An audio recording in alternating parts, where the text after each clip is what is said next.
మనోహరిని నా కుటుంబానికి దూరంగా తరిమి కొట్టి నా కన్న తల్లిదండ్రులు ఎవరో తెలుసుకుని వాళ్ళని ఒక్కసారి చూస్తే చాలు గుప్తా గారు, చాలు.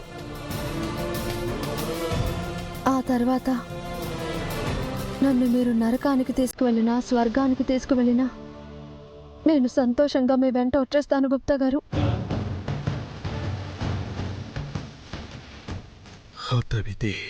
బాలిక, నీవు పడుచున్న బాధను నా కళ్ళారా చూసినను నీ కళ్ళ ముందు ఉన్నది నిన్ను కన్నవారేనని నీకు చెప్పలేను బాలిక.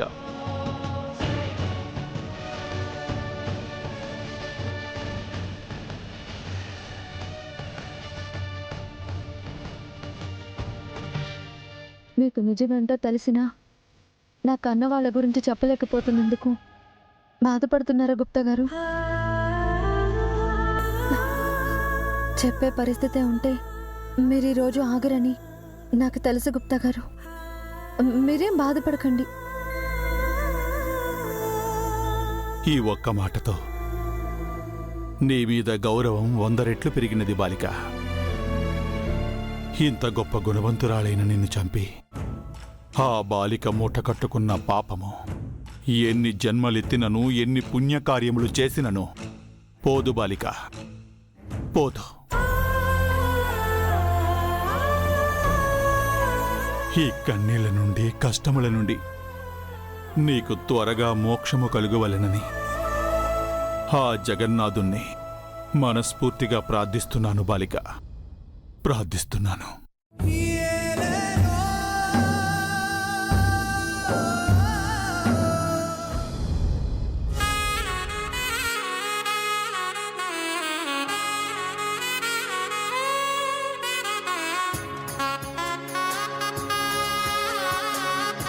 మిస్సమ్మ, ఆరు ఉన్నప్పుడు ఎంత నిష్టగా పూజ జరిగేదో ఈ రోజు కూడా అంతే నిష్టగా పూజ జరిగిందమ్మా.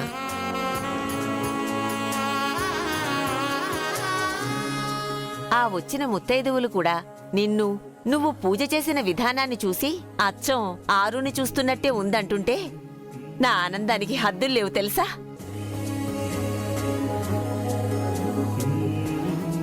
అవును మిస్సమ్మ, వాళ్ళు చెప్పింది అక్షరాలా నిజం. ఇవాళ నిన్ను పూజలో చూస్తుంటే అచ్చం మా ఆరును చూసినట్టే అనిపిస్తుంది.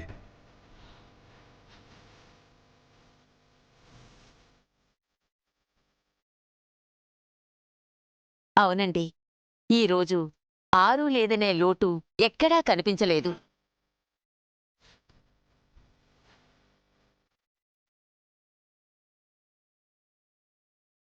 ఎందుకో ఆ అమ్మాయి పూజలో మన మధ్య ఉన్నట్టు అనిపించిందండి.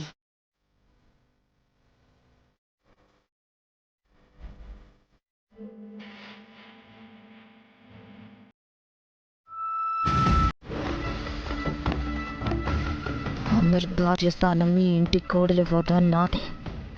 అక్క చెల్లెలు కలిసి నా దగ్గర నుంచి లాక్కున్నారు. నాకు దక్కాల్సినవన్నీ మీ దగ్గర నుంచి తిరిగి తీసుకునేదాకా ఎవరిని వదిలిపెట్టను. సార్, కమాండర్ సురేంద్ర గారు ఫైల్స్ పంపించారు. రాథోడ్, మీరు పూజ అయ్యేలోపు వస్తారనుకుంటే పూజ పూర్తయ్యాక వచ్చారు. ఉండండి, ప్రసాదం తీసుకొస్తాను. మిస్సమ్మ,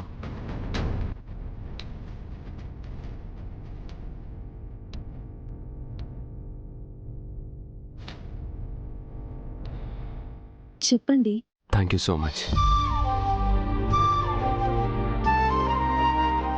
ఎందుకండి?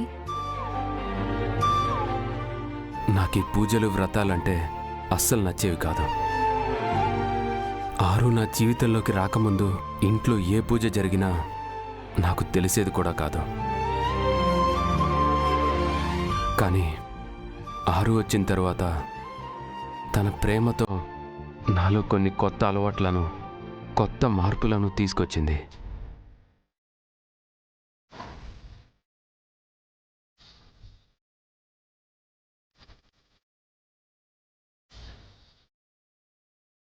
కేవలం తన కోసం, తన మొహంలో సంతోషం చూడటం కోసం నేను కూడా సరే అనేవాణ్ణి.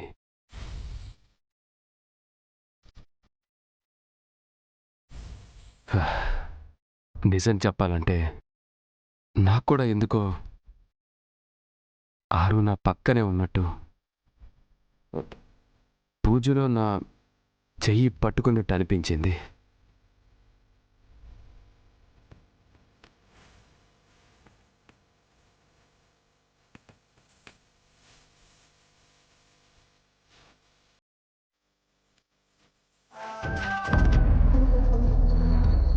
ముట్టుకున్నట్టు అనిపించడం ఏంటి? చచ్చింది ఎలా ముట్టుకుంటుంది? కొంప తీసి దానికి ముట్టుకునే శక్తి కానీ వచ్చిందా? కానీ అదెలా సాధ్యం?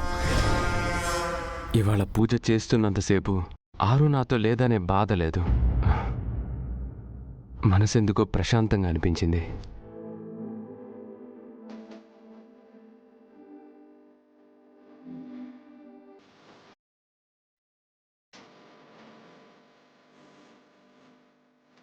మిమ్మల్ని అందరినీ వదిలి అక్క ఎక్కడికి వెళ్తుందండి? తన కన్న వాళ్ళని చూడలేకపోయింది. కనీసం తనని చంపిన వాళ్ళకి శిక్ష పడ్డమైనా చూడాలి కదండి. అక్కకింత ప్రేమను దూరం చేసిన వాళ్ళకి, మీలాంటి భర్తని దూరం చేసిన వాళ్ళకి శిక్ష పడ్డం చూడకుండా అక్క ఎక్కడికి వెళ్ళదండి.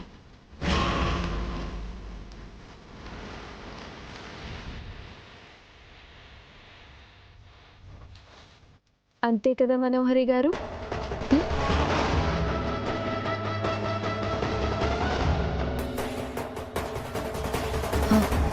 అవును. అదే అక్క చావుకి కారణమైన వాళ్ళకి శిక్ష పడ్డం చూసే వరకు అక్క మన మధ్యనే ఉంటుంది కదా అంటున్నా. ఉంటుంది. ఏమైంది మనోహరి? ఎందుకు అలా ఉన్నావు? ఏం లేదా మరి, కొంచెం అట్మాస్ఫియర్ వేడిగా ఉంది కదా, సో బానే ఉంది కదా. రాతోడ్ సార్.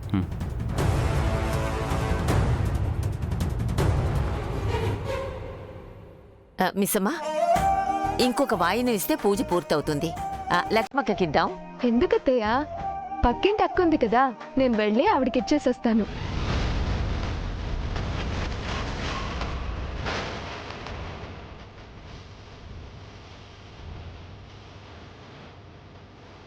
ఖచ్చితంగా అక్క అంటుందంటే వాయినం ఎవరికిస్తుంది?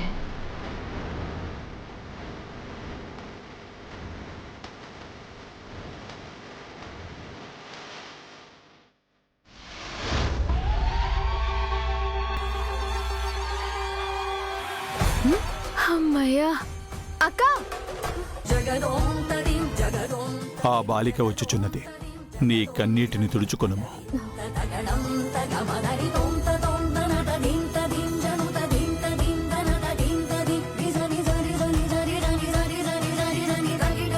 అమ్మయ్యా, ఇక్కడే ఉన్నారా? ఇంకా మీరు వాయనం తీసుకోకుండా వెళ్ళిపోతారేమో, ఎక్కడెక్కడ వెతకాలో అని అనుకున్నాను. అసలే మీ ఇల్లు కూడా నాకు తెలియదు కదక్కా.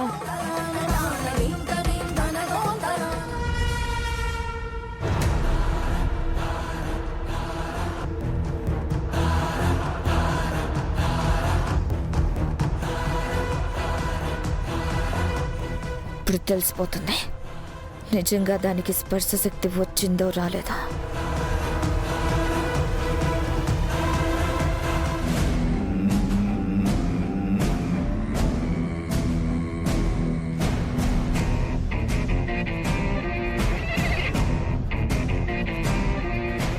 జగన్నాథ,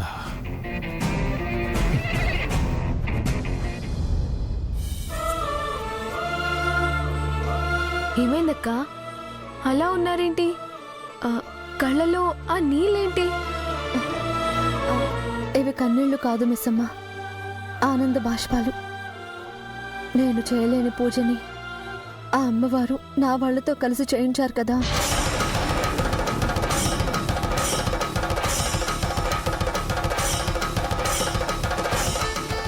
అందుకే ఆనందంతో కన్నీళ్ళొచ్చాయి. మీరు పూజ చూసారంతే కదా, ఎప్పుడు చేశారు?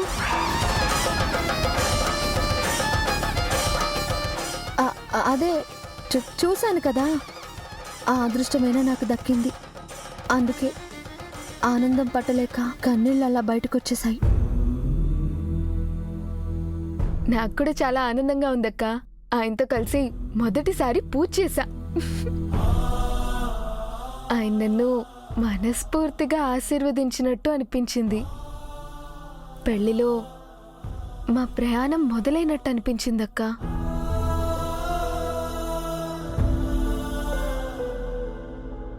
ఆయన నీతో కొత్త జీవితాన్ని మొదలు పెడుతున్నందుకు ఆనందించాలో, నాతో జీవితాన్ని ముగిస్తున్నందుకు బాధపడాలో తెలియట్లేదు మిస్సమ్మ. ఆరు నా పక్కనే ఉన్నట్టు, పూజలో నా చెయ్యి పట్టుకున్నట్టు అనిపించింది. పూజ చేస్తున్నంతసేపు అక్క తన పక్కనే ఉన్నట్టు అనిపించిందంటక్క. ఆయన చేయి పట్టుకొని ఆయనతో కలిసి పూజ చేసినట్టు అనిపించిందని ఆయన ఎంత ఆనందపడిపారో తెలుసా?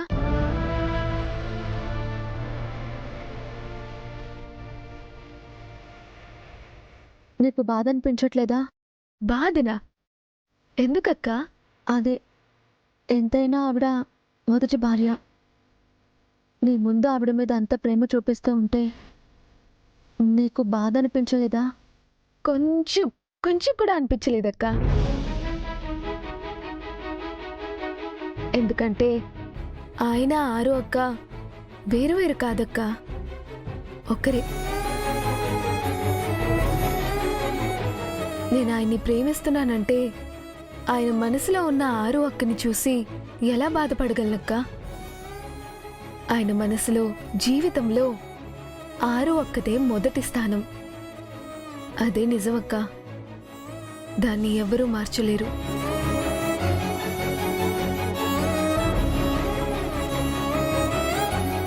ఇందాక మా ప్రయాణం మొదలైందని చెప్పాను కదక్కా.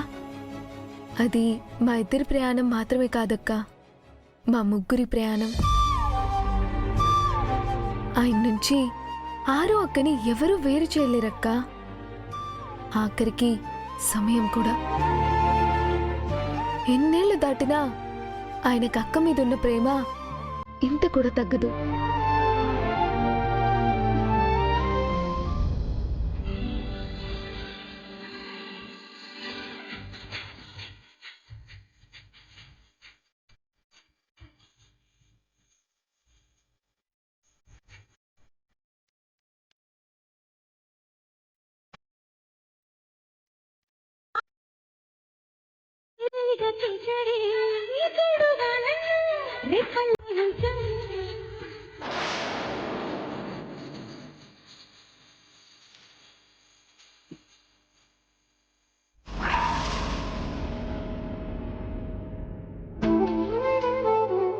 చాలు మిస్సమ్మ, ఈ ఒక్క మాట చాలు. ఏమైందక్క? ఎందుకలా ఏడుస్తున్నారు?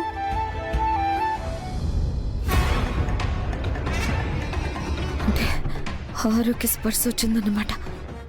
అక్క ఏం కాదు, ఊరుకోండి.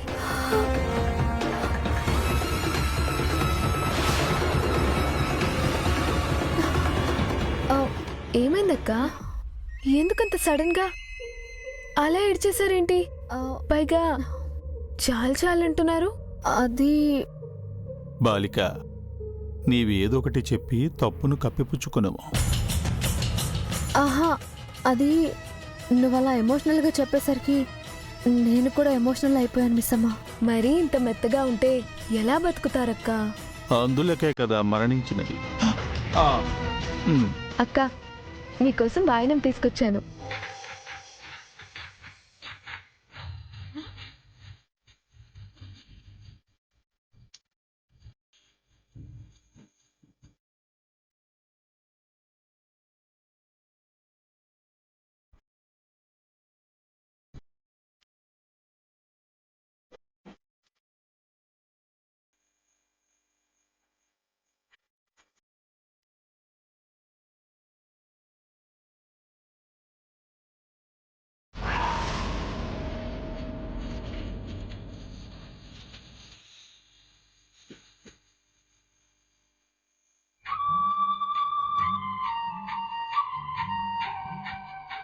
ఇస్తినమ్మ వాయనం, పుచ్చుకుంటేనమ్మ వాయనం. ఇస్తినమ్మ వాయనం. పుచ్చుకుంటినమ్మ వాయినం. నా వాయనం. మంగళ గౌరీ వ్రతం.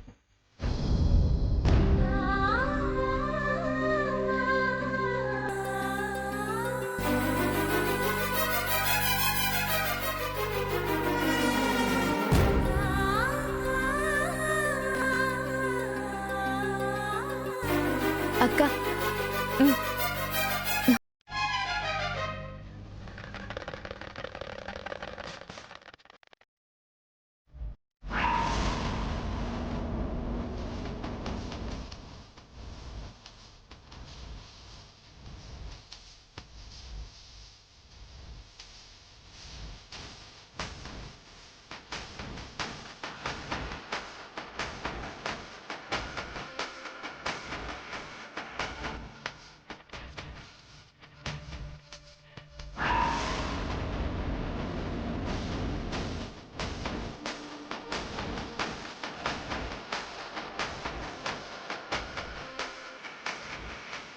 సరే మిస్ అమ్మ, నేను ఇంటికి వెళ్ళొస్తాను.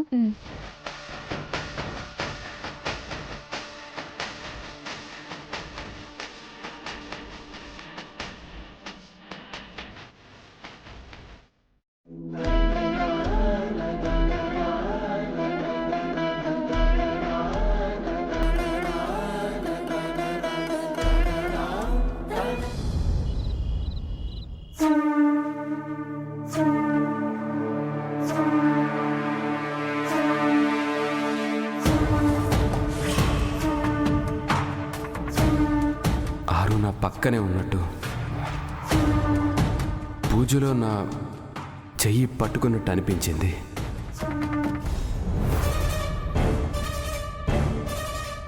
అసలు చచ్చిందాని స్పర్శ వేళ్లకు తెలియడం ఏంటి? ఒక ఆత్మ వచ్చి పూజలో కూర్చోవడం ఏంటి? అమర్తో కలిసి వ్రతం చేయడం ఏంటి? ఈ చెల్లెలేమో అక్కకి వాయినం ఇవ్వడం ఏంటి? జరిగేవన్నీ చూస్తుంటే నా బుర్ర తిరిగిపోతుంది ఘోరా. నేనింత కంగారు పడుతుంటే నువ్వు అంత ప్రశాంతంగా ఎలా ఉండగలుగుతున్నావు ఘోరా? ఆత్మ విషయంలో నువ్వేం చెప్పినా, నేను ఏం చూసినా ఆశ్చర్యపోను మనోహరి. ఏ ఎందుకు? 10 దిన కర్మ అవ్వగానే పైకి వెళ్ళవలసిన ఆత్మ ఇక్కడే ఉంది. ప్రతి పౌర్ణమికి తనకి శక్తి వస్తుంది.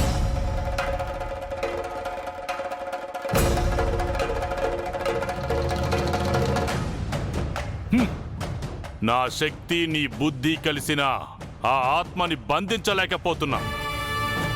ఆ ఆత్మ కుటుంబం దగ్గరికి కూడా వెళ్ళలేకపోతున్నాం. ఇవన్నీ ఎందుకు జరుగుతున్నాయి అనుకుంటున్నావు? ఆ ఆత్మకి దైవశక్తి తోడయింది కాబట్టి. మనం ఎదురెళ్తున్నది ఆత్మకి మాత్రమే కాదు మనోహరి, ఆ పరమాత్మకి కూడా ఎదురెళ్తున్నాం.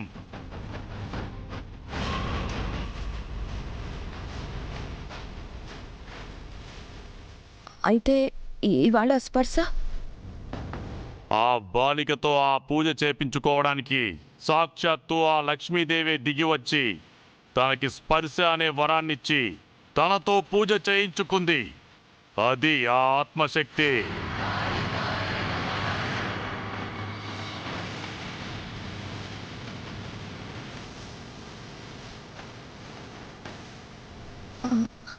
సమస్య సరే ఘోరా, దానికి సమాధానం ఏంటి? దాన్ని ఎలా వదిలించుకోవాలి? ఆ ఆత్మ అనుకున్నది జరిగేదాకా భూలోకం నుంచి కానీ ఆ ఇంటి నుంచి కానీ వెళ్ళదు. నాకు అమర్ని దూరం చేసింది, ఆ బాగితో పెళ్లి చేసింది. ఇంకా చేయడానికి ఏం మిగిలింది? నీ వినాశనం, నీ నిజ స్వరూపం అందరికీ తెలియడం, నువ్వు ఆ ఇంటి నుంచి శాశ్వతంగా వెళ్ళిపోవడం. అది జన్మలో జరగదు. అమర్ నావాడు. నేను సొంతం చేసుకునేదాకా నా పంతం నేను వదలను. దాని స్పర్శ శక్తితో అది నన్నేమన్నా చేస్తుందేమో అన్న భయంతో వచ్చాను. నా భయానికి పరిష్కారాన్ని వెతుక్కుంటూ వచ్చాను.